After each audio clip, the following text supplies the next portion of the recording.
அச்சரப்பாக்கம் ஆட்சீஸ்வரர் திருக்கோவிலில் மகா சிவராத்திரி விழா கொண்டாடப்பட்டது.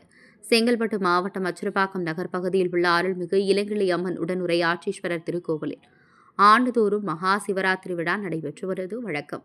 இந்த ஆண்டு மகா சிவராத்திரியொட்டி உமையாட்சீஸ்வரர் மற்றும் ஆட்சீஸ்வரர் சுவாமிகளுக்கு 21 வகையான அபிஷேக பொருட்களை கொண்டு சிறப்பு அபிஷேகங்கள் நடைபெற்றது. இந்நிகழ்ச்சியில் சுற்றுவட்டார பகுதியிலிருந்து ஏராளமான பக்தர்கள் கலந்து கொண்டு சாமி தரிசனம் செய்தனர்.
Jom